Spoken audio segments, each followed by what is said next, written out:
रामकृष्ण हरी. प्रत्येक शुभ कार्य असो का कोणतंही कार्य असो, व्यावहारिक असो का पारमार्थिक असो, शैक्षणिक असो का सामाजिक असो, त्या कामाला सुरुवात करताना, आरंभ करताना प्रार्थना ही महत्त्वाची असते. आणि म्हणून कार्याच्या सुरुवातीला, मध्य आणि शेवटी प्रार्थना करतात.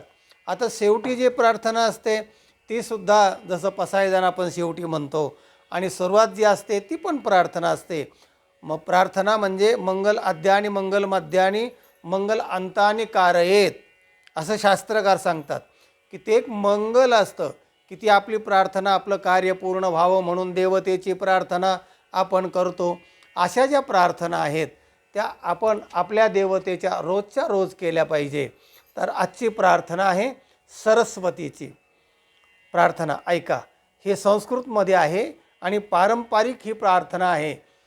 या कुंदेंदु तुषारहार धवला, या शुभ्रवस्त्रावृता, या वीणावर दंड मंडित करा, या श्वेत पद्मासना, या ब्रह्माच्युत शंकर प्रभृतिभिर देवै सदा वंदिता, सामां पातु सरस्वते भगवते निशेष जाड्यापः.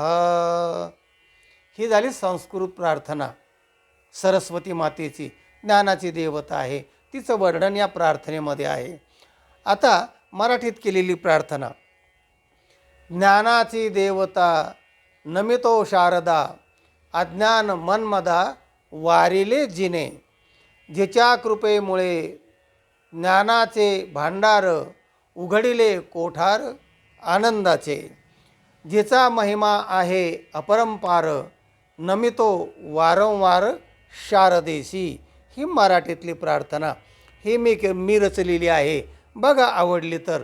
पण शारदेची प्रार्थना तर नित्य म्हणा, पाठ करा आणि म्हणत चला, शारदा तुम्हाला प्रसन्न होईल. ती वाणीची देवता आहे.